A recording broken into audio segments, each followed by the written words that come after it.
conspiracy to root out God-based institutions. He has recently defended conversion therapy, which is nothing short of abuse. Okay, so there are a bunch of things that are just not true there. I am unaware of any time that I have ever defended conversion therapy as such, said that it's effective, because I don't see the evidence that it's effective. What about this idea that you call transgender people mentally ill?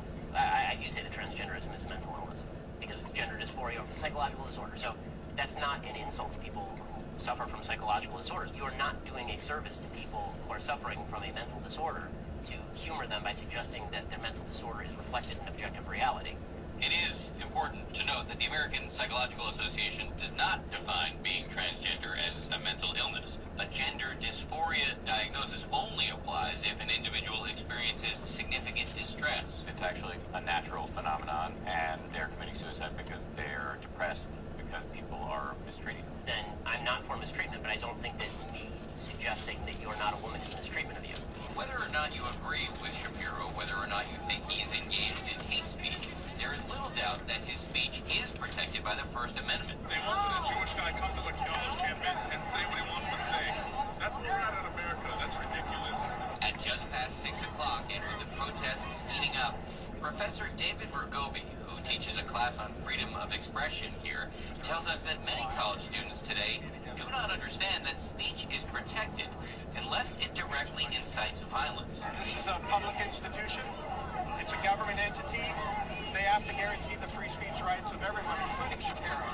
We find the leader of that group that has vowed to shut tonight's event down, who makes a startling admission. I don't think you should speak.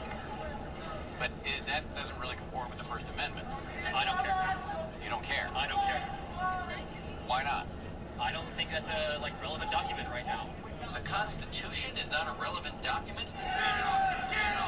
This thinking may help explain the increasingly violent protests against conservative speakers on campus.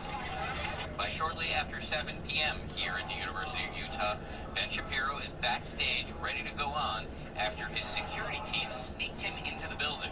One irony is that while he's hated by many on the left, he's also hated by the self-described alt-right. I've been very, very outspoken against the alt-right. I've said the alt-right is a garbage movement composed of garbage ideas, that it has nothing to do with constitutional conservatism. Shapiro is also fiercely critical of Donald Trump, and he publicly quit his last job at Breitbart News when a female colleague was allegedly manhandled by Trump campaign manager Corey Lewandowski.